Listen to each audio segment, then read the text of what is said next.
beautiful, amazing, and our great friend, Sandra Trujillo, of course. Thank you, Sandra, for accepting the invitation. Thank you for sharing and this webinar towards Confien. This is the webinar, Designing and Delivering Effective Academic Talk. And welcome everybody, of course, teachers. It's a pleasure for me to introduce Sandra Inés Trujillo Juarez. You know her, and she's a teacher and a teacher trainer with more than 30 years of experience, having worked in prestigious schools in Mexico, such as Universidad de Guanajuato, Berlitz, Tec de Monterrey, and Escuela Normal Oficial de Irapuato, where the first Confien took place. And she currently took place, the first Confien, where she works as an English and ICT teacher, a thesis advisor, and a researcher. She has a BA and a master's degree in English language teaching from Universidad de Guadalajara. She also holds a diploma as an interpreter translator from Berlitz, as well as Cambridge ISELT, CAE, and CPE. She got the distinction of Perfil Prodep in 2022, and she has published several papers such as Conference Memories, book chapters, journals, and in Normalismo Extraordinario editions. She's a researcher, speaker, and digital tools instructor, and collaborates with the HESUM and Cambridge Assessment in several projects. We have to also add to this very, very nice biodata that she was a founding member of Confien back in 2000, I don't remember what. And of course, right now she is collaborating again with the Academic Committee of Confien. So thank you everybody for being here this afternoon, and thank you for being interested in this kind of webinars. And please welcome, with a big round of applause in sign to Sandra. Thank you, Sandra. Mics and cameras for you. Thank you very much, George. Thank you very much, everybody here. I see many friends in here, so it's so nice to see you, to have you here. Let me hide this and share my screen so we can start with the presentation right now. This is not going to take long. I'm not going to take long from your time, but maybe if you are here is because you are going to present at the next Confien, and we are going to see you in Aguascalientes, and maybe you are here just because you are friends and you want to keep in touch, or perhaps, as I said, you are presenting and we are going to see your presentation there in Aguascalientes.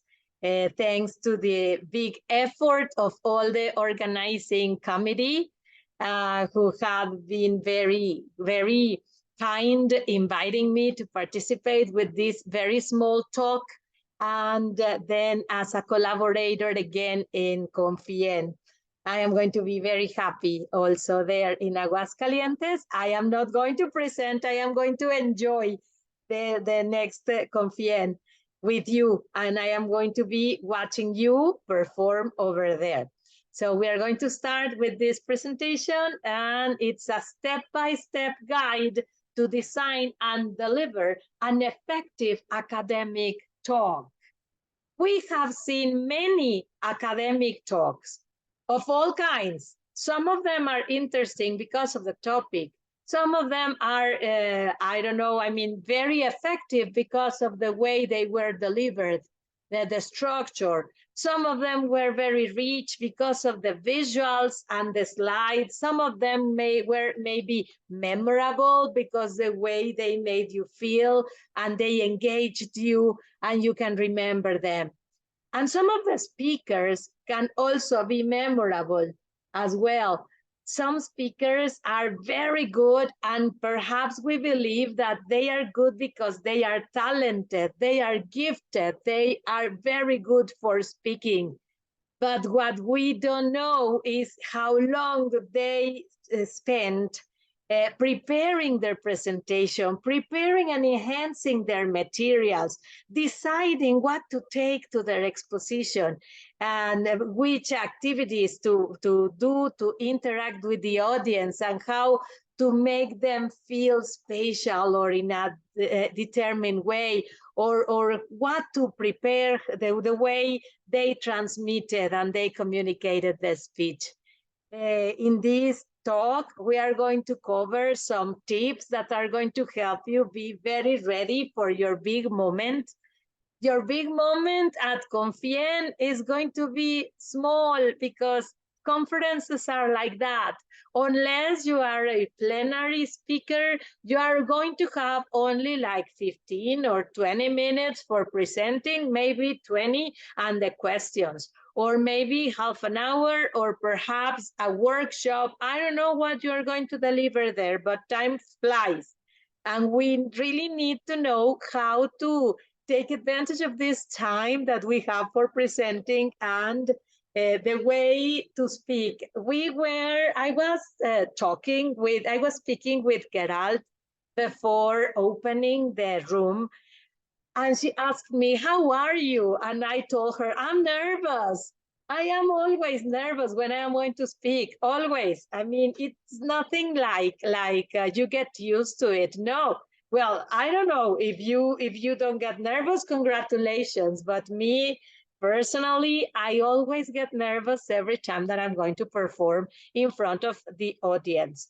I need to confess that I feel more nervous if it's physically, if we are at the same space. It's more comfortable for me to be presenting here and speaking to my computer camera, to my laptop camera, than being there face to face. But anyways, I get nervous, always nervous. I also, well, I don't know. I think that this is a matter of practice and, of course, a matter of time. It's like delivering a good meal. If you want to make it good, you have to take your time preparing your ingredients and looking for recipes and for ways for improving what you are going to give. And sometimes, well, most of the time it pays. The time that you invest in the preparation, it pays. Yeah, you can give very, very memorable things if you are prepared, and if you prepare things with love and enthusiasm. Of course, people can tell. People can tell, and well, let's start with this. I hope that so you are going to find some of this information, you can find it useful. Effective academic talks require a balance of clear content, engaging delivery, and audience interaction. They are not a matter of good luck. They are not just a matter of talent. Talent is important, but preparation pays also. And well, the first thing that you have to keep in mind is to define your objective, the objective of your talk. What do you want to do with this talk? You want to transmit the message? Would you like to motivate? Maybe you want to persuade the people, you want to inform in a clear way, or you want to explain a new thing to others, or you want to inform about the results of the research that you have carried out. So your objective has to be clear at the beginning of this preparation, because that objective is going to determine even the appearance of your slides, the tone of your voice, the words that you choose, the content, and your key points. So determine the purpose of your talk at the beginning. This is the first thing. What is the purpose? What do you want to transmit? Clarifying your objective will guide your content creation process. What do you want to do? Know your audience. In this case, at Confien, we already know who our audience is. We are in the middle of colleagues. However, depending on your topic, your audience is the one that are going to look for you in the room that you are going to be. Tailor your presentation to the needs of your audience and their expectations, ensuring it is accessible and engaging. It is going to be different, even when we are all colleagues teaching at Escuelas Normales. It depends on the topic, the audience that are going to follow you. Some of our teachers, of our colleagues, are interested in the creation of new materials. Some of them are interested in technologies, or some others in gamification, but in face-to-face games, to play dynamics or things like that, like those. Some of them are very keen on research, so they want to see about what other people are writing, researching, and publishing. So depending on your topic, your audience is going to follow you. According to that, well, tailor your presentation. Yeah, remember, if you want to energize people, you don't have to keep it very serious.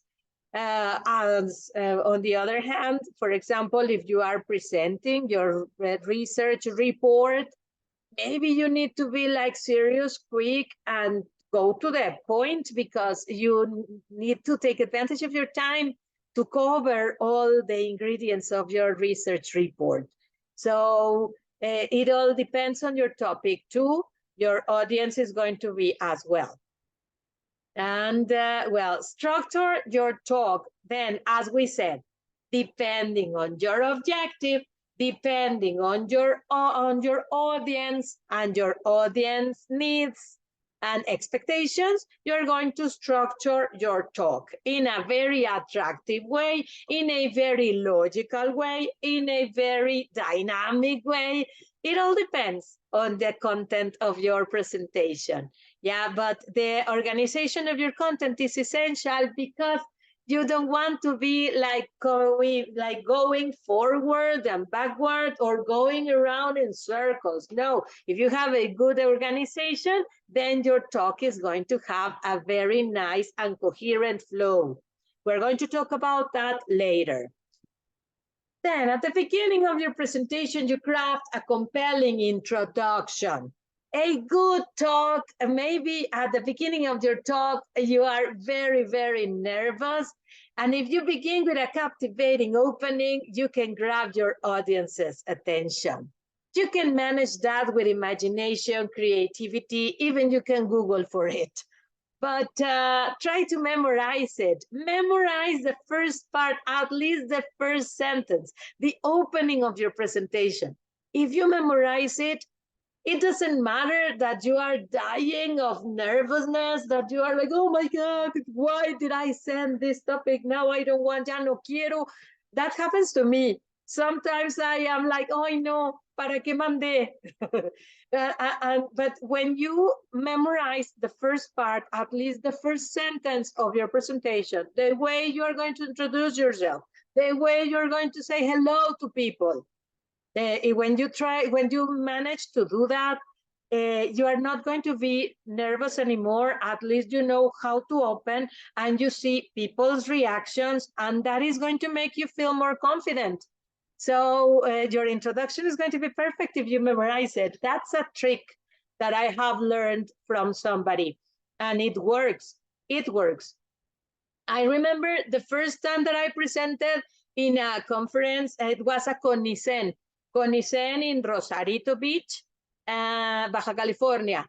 And I was going to present about a research report about the impression of our students, the opinions of our students after 1 year of having English classes with the new program 2018.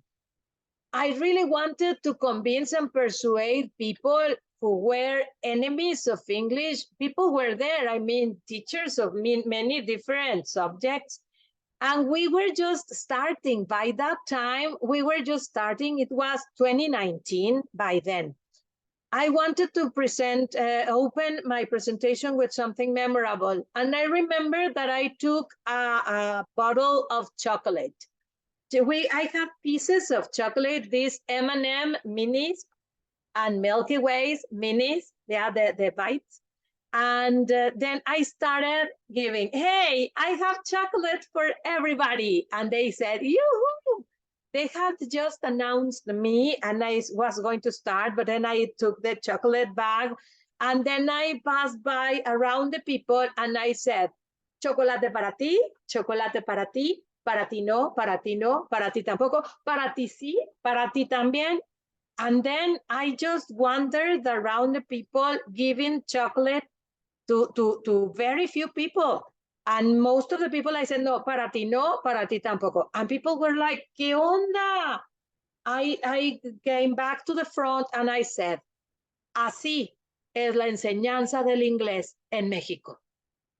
So people were like, sí es cierto, a unos sí les toca y a otros no. ¿Y cómo te sentiste si no te tocó? So I don't know. I mean, I practiced a lot. I remember having practiced a lot at home for the delivering of the chocolate. A ti sí, a ti no. I'm very energetic. I'm very serious. And I don't know. So I think that I could make an impact. And I started talking about the importance of English in Mexico. And it was not fair that many people were not receiving English classes at a public education. So if you can design a compelling introduction that is not very long, but that you can grab your audience's attention, and it is good. It is magic. You can see it on the people's faces. I don't know. And then you just keep on speaking. Then remember to develop your main points. When you're structuring your talk, there are some main points that you want to address. Because of the time, you have to obviate some of them, but it is very important that you keep them in mind. Which are the main points the essential points that you want to transmit? What is going to be the order of those main points? And you use clear and well-supported arguments, providing evidence from your research or relevant sources. And you use visuals such as slides or graphs to enhance understanding. We are going to talk about slides later. But this is important to keep that. Remember the first slide, focus on your objective, the purpose of your talk, the audience, the topic, the structure, and your main points. Use effective visuals. Effective visuals are very good. They are your best friends, or they can be your best friends. There are some presentations that are more dynamic than just speaking, but if you are going to be just speaking, your visuals can be your friends. You use visuals to illustrate data, concepts, or key findings. And remember, the slides should complement your talk and not overwhelm it.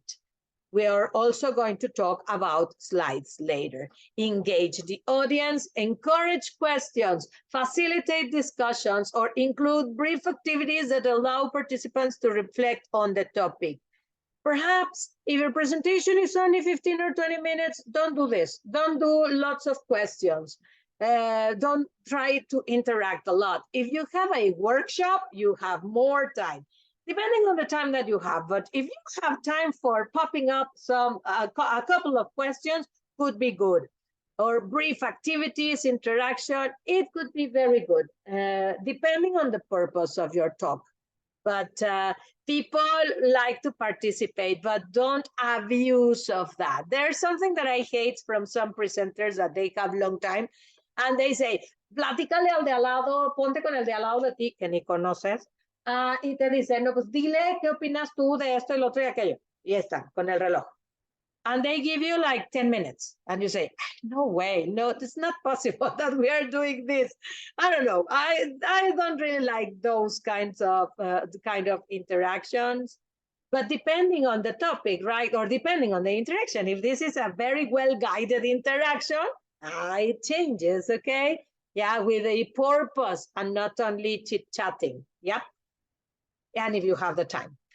Practice your delivery. You need to practice, rehearse your talk multiple times to become familiar with the content and the timing. Practice, practice, practice. This is going to be good for you because you are going to be like sure of the things that you are going to say. You are going to feel more confident, and you are going to be you are going to detect the vocabulary that you need that you are not sure about. Because remember, most of us are presenting in a language that is not our native language, and we are very brave because of that. We are really brave because of that. presenting in another language.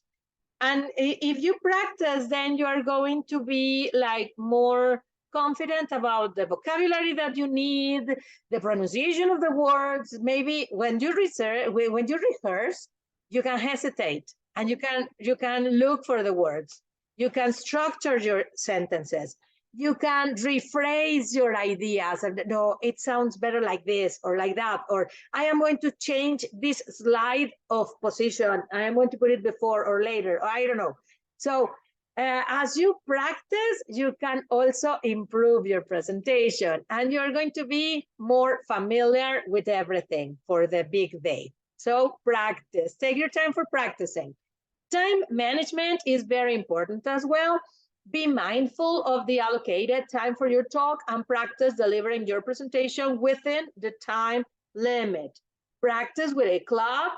So you're going to see if you need to rephrase, if you need to summarize, if you need to obvious, and if you need to cut something. I mean, because it is better to summarize all the content of your presentation than to just deliver half of the presentation without reaching to the end because of the time. So be aware of the time, and you can do this only by practicing your presentation within the time limit. Very important. Prepare for questions. You anticipate potential questions and prepare concise and thoughtful responses. This is difficult. I remember when I started presenting in conferences that I used to say, if I have 30 minutes, I use all the 30 minutes. So they say, bueno, gracias por la presentación. Ya no hay tiempo de preguntas, pero démosle un aplauso. I was happy because of that, really, because I don't know, I was very nervous about the questions that people were going to make. So I don't know, but no, I mean, prepare for questions. Don't be nervous. If you don't know the answer, say, I'm sorry, I don't know. There's nothing wrong about not knowing an answer. You just have to acknowledge the person like, oh, what an interesting question. That has never have come to my mind.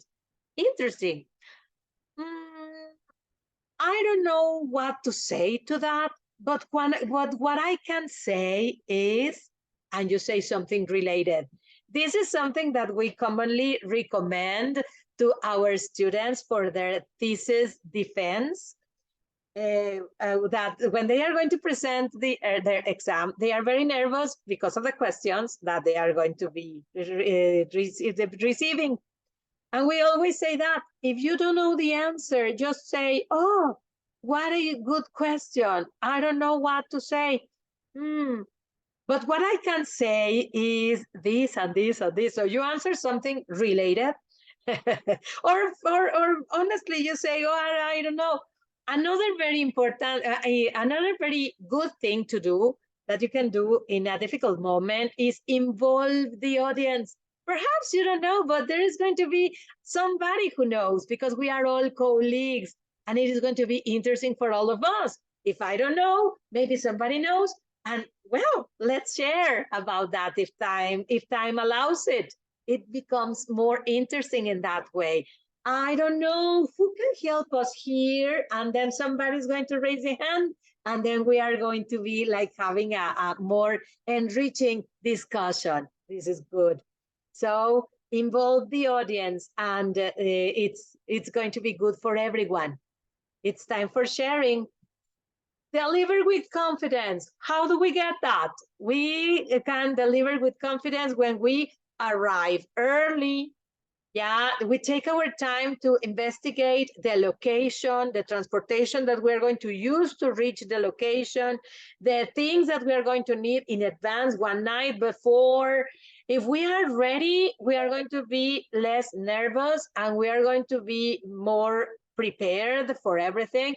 This is going to affect our confidence in a positive or a negative way. So take our time, yeah, be earlier if possible, and dress appropriately, yeah, in a formal and nice style, but also that you are comfortable with the clothes that you're going to be wearing.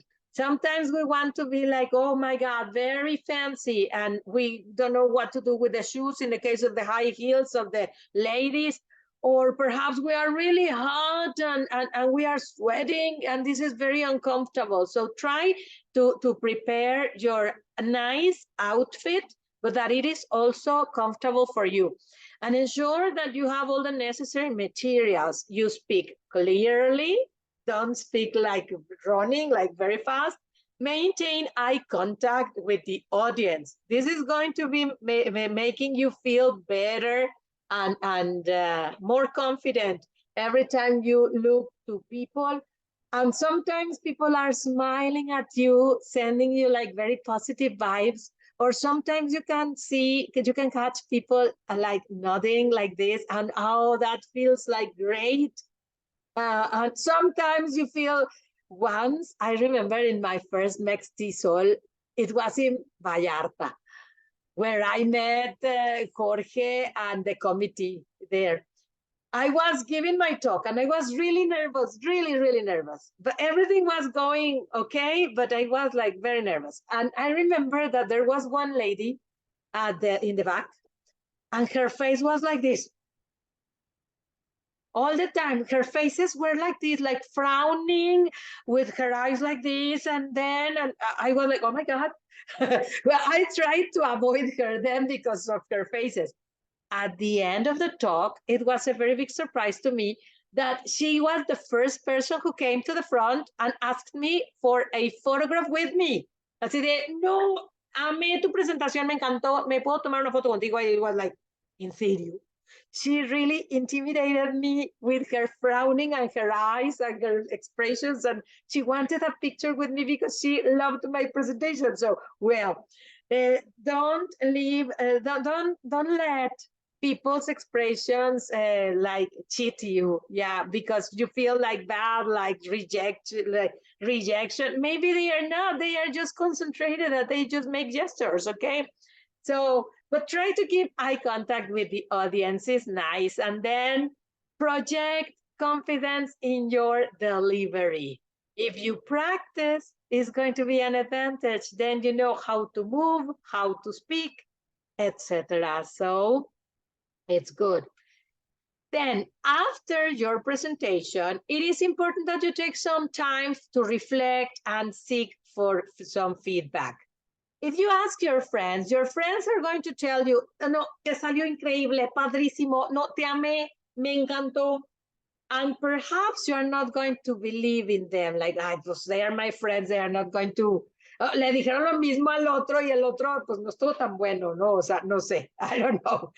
If you have an opportunity of recording your presentation, that could be good. Very, very good. I mean, because you can see the way you perform, and then you criticize yourself. You look at you and you say, mira cómo me muevo, mira cuántas veces di la espalda, mira cuántas veces repetí, I repeated, la misma muletilla. I don't know. When we were in the lockdown, I remember that we were asked to deliver these workshops, Digitalízate Maestro.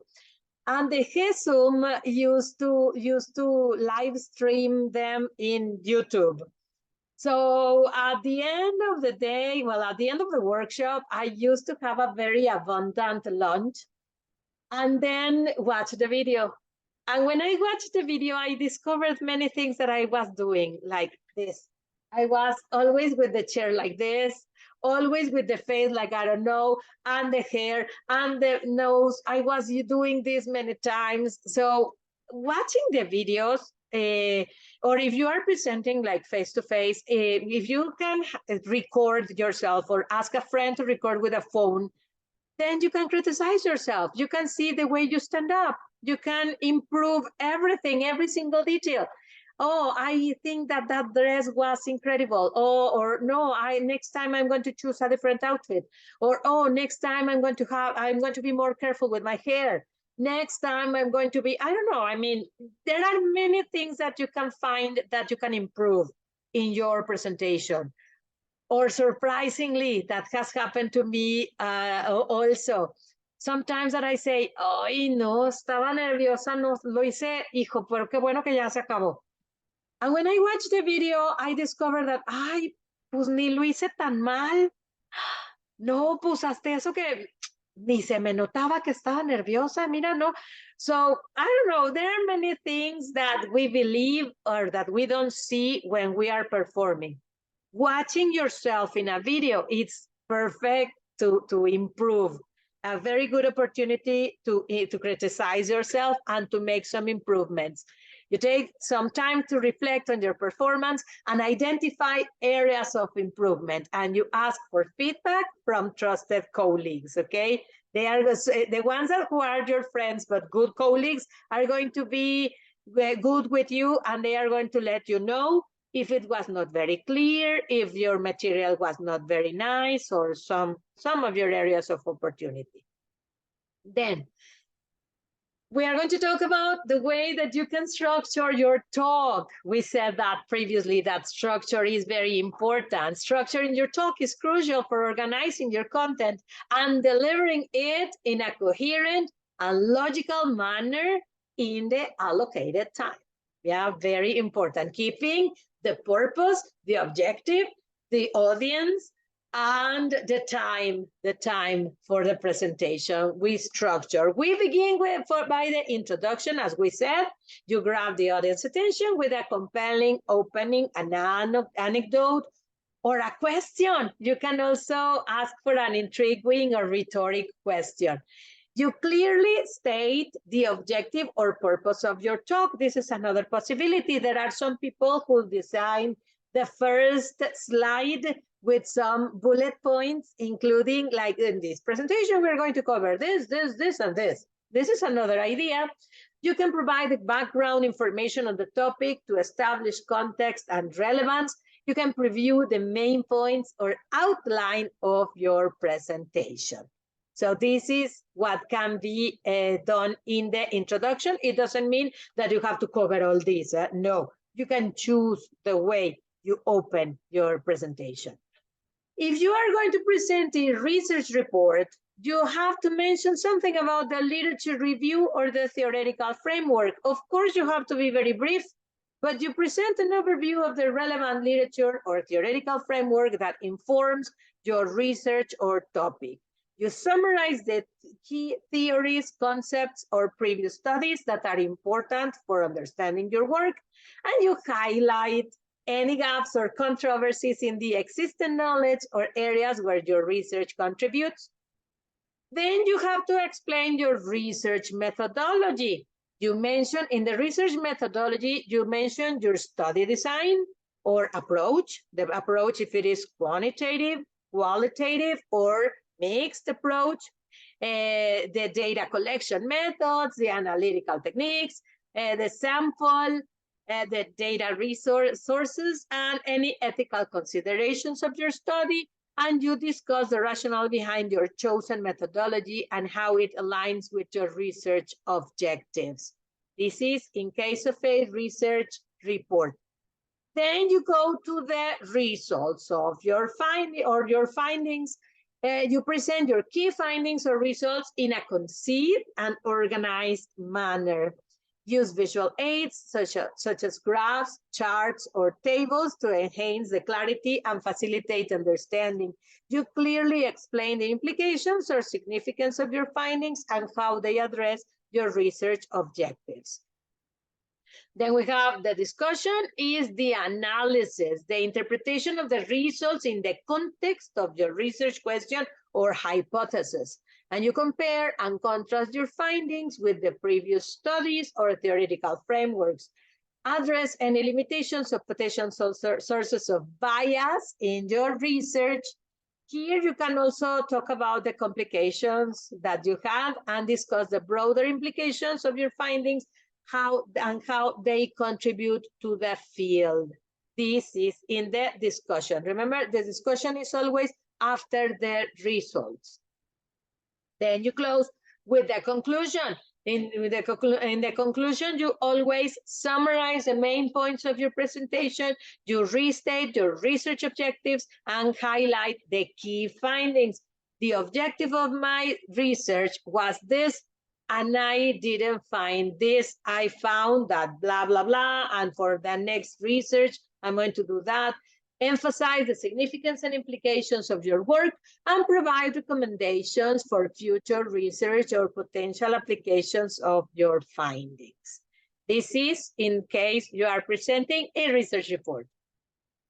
Then we have the question and answer section and the audience interaction. As we said, allocate time for questions and answer, allowing the audience to engage with your work, respond to questions respectfully, and providing further insights or clarifications, and invite others to participate, foster discussion, and encourage audience participation to deepen their understanding of your topic. Sometimes those moments are also very interesting, as we previously said.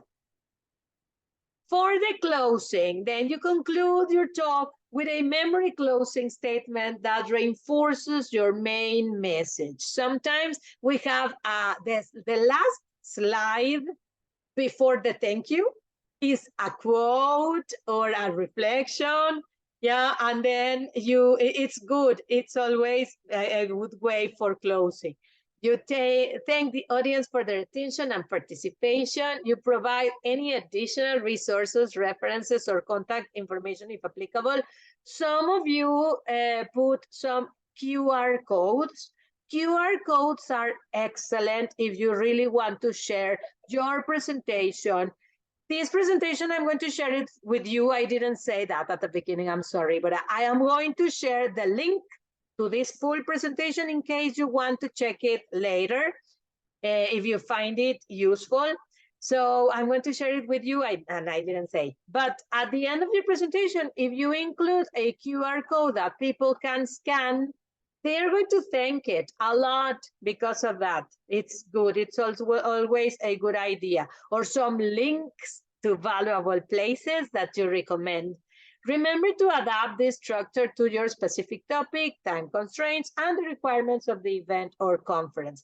Make sure that your talk flows smoothly, maintains the logical progression, and effectively communicates your research ideas. We're going to close with this section about the proper use of slides. Here are some tips for the proper use of slides in your presentation. Slides are important, but it is more important to know how to use them, how to do them, how to design them. It's important that you keep them simple, okay? You avoid cluttering your slides with excessive text or visuals.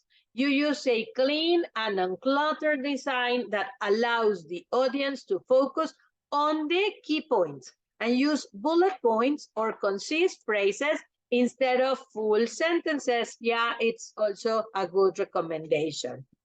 It's important that you use legible fonts, that you choose clear and readable fonts from your slides text, like sans serif fonts, like Arial or Calibri, are often a good choice.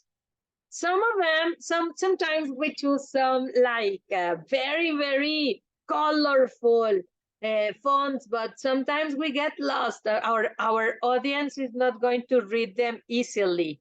And we have to make sure that they are in a very good size so people can see them even from a distance. It's important. We use visuals strategically. Incorporate relevant visuals such as charts, graphs, or images to enhance the understanding and engagement. And make sure the visuals are of high quality and clearly visible. Avoid using unnecessary or distracted visuals that don't directly contribute to your message. So visuals have to be used strategically. Limit the number of slides. Sometimes we don't have, remember to consider the time that you have, but don't overload your presentation with too many slides. Don't abuse of slides. You keep it concise and focused. This is also going to depend on the content, on what you want to show. If there are many things that you want to show, well, show them. It's important. We are there for that reason, right? A good guideline is to have around 1 slide per minute. This is not like a rule. As I said, It all depends on what you want to share. Maybe you need a lot of pictures, maybe you want to share lots of materials, or maybe you want to share about experiences that you have had in your classroom, at your school. We're going to love watching at your pictures, the pictures of your projects, of your students doing things. Yeah, so depending on your content, okay, the number of slides. So just be sure that all of them are important. Use a consistent design. I mean, it says that all your slides have a cohesive and professional look, that you use the same color scheme, font styles, and background design across all the slides. Consistency helps the audience stay focused on your content rather than being distracted by inconsistent visuals. Every slide can have like a similar style, like a similar font. If you change and switch and change and switch, yeah, maybe it's going to be causing a different effect than the one that you want to get. Highlight the key points is important to emphasize the important points of the key or the keywords using bold or larger font size. It's also good for you when you are using your slides to do the presentation, to deliver your presentation.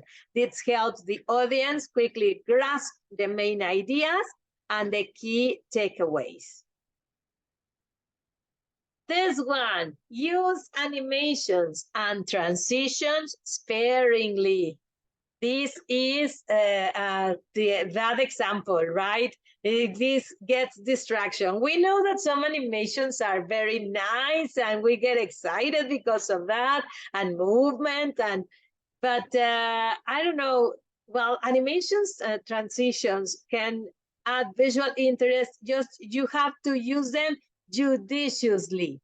Avoid excessive and distracting animations that may detract from your message, and they should enhance the content and not overshadow it.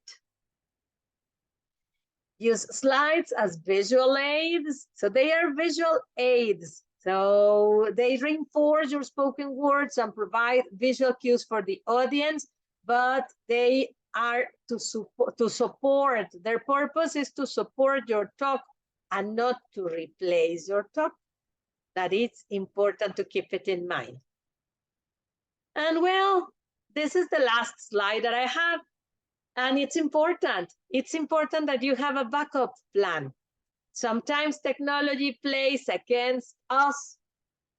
And always having a backup copy of your presentation in case of technical issues. You consider saving your slides in multiple formats like PDF and PowerPoint, and have them accessible in a USB, okay, in a memory stick. Memory stick is always good. Even when you are carrying your laptop, sometimes it happens that the connectors are different, the cables, there are different jacks. So you cannot, you are in the middle of your moment and you cannot get your presentation projected. So if you have your presentation in a memory stick, somebody is going to let you use their computer. Like, for example, last Confien in San Luis Potosí, I will never forget this friend from Durango that let me use her laptop so I could do my presentation because it was impossible for me to connect mine. So, but I had my presentation in a USB. Okay, so it's good to have a backup plan. Well, thank you very much for your attention. If you have come with me to this point after these minutes, thank you very much for being with me. And I really appreciate that you are here. We are going to give some space for some opinions, some ideas, some questions. Let's take advantage of this time for building up in a community. Let me stop sharing my screen. So now I can see you. Hey.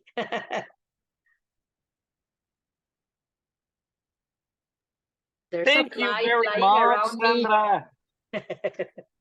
Thank you so much, Sandra. As always, we are very happy to have you some, well, as our guide, some sort of guide, because you have a a lot of experience presenting in different places. Mextesol, Confien, Conisen, BBELT, etc., etc., etc. So if you are fine with that, I'm going to go ahead and read some of the comments and a few questions that some teachers posted here. So first, one of the questions is by Mr. Enrique Cabrales. I feel more nervous talking in front of my computer because I don't get to see any feedback from the faces of my audience. I don't know if you have something to add to this. Yes, of course. There is something that I commonly do is that if I have a good internet connection, then I get connected in two devices. Like if you can see, there are my name.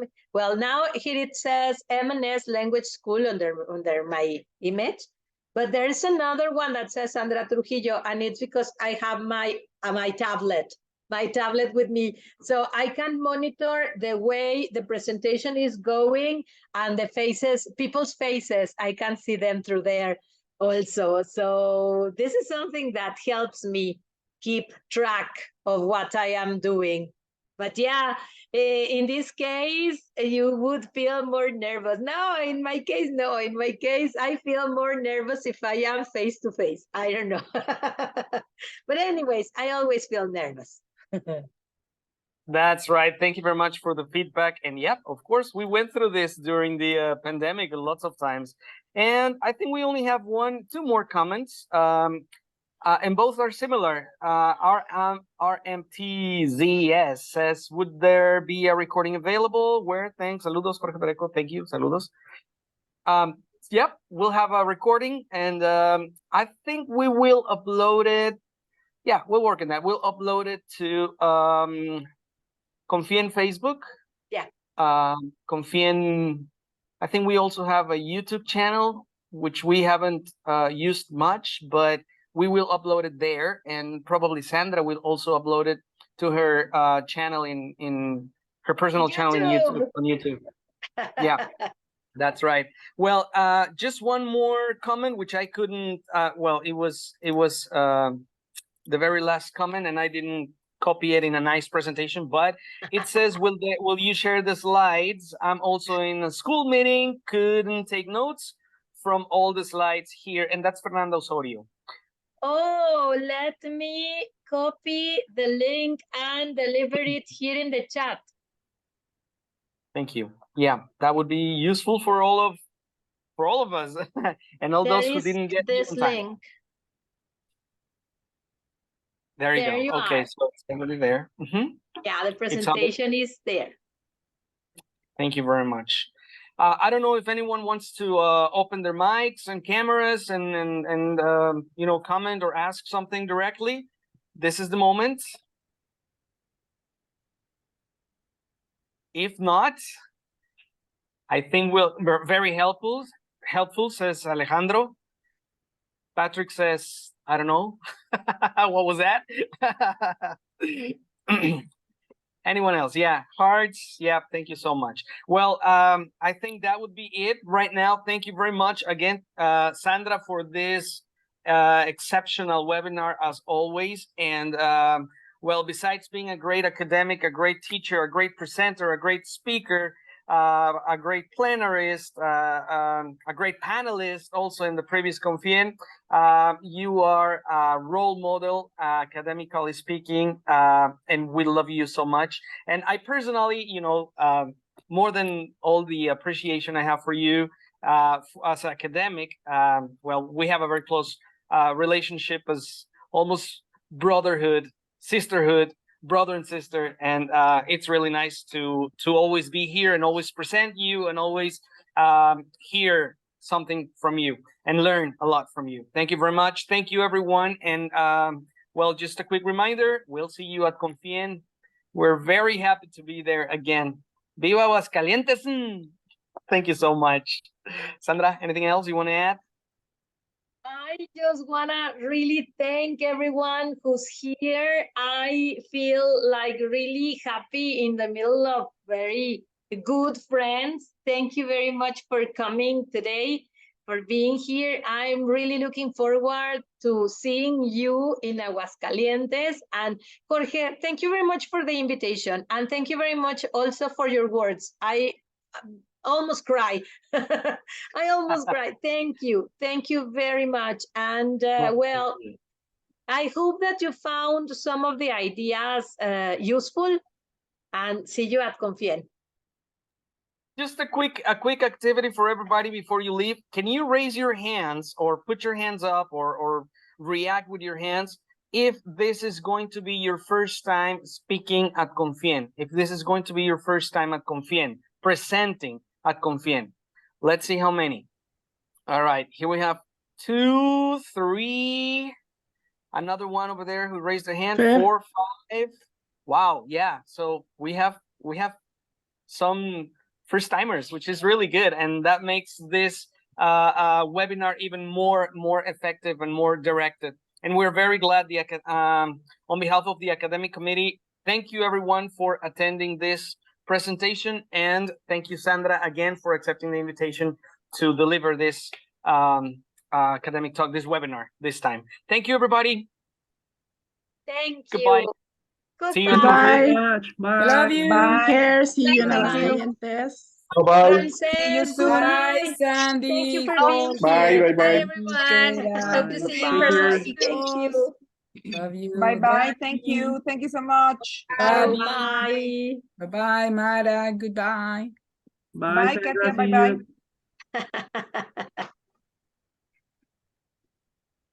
Alex from Cedral, I think, was here. Isaac Lozano, Patrick Mao, goodbye, Maggie, Rod. Yeah, see you in Aguascalientes. See you in Aguascalientes. Bye-bye. Take care. Bye. Bye. Bye, Carol. Bye, Patrick. See ya. And George and everyone. Bye-bye. See you. Take care. Bye.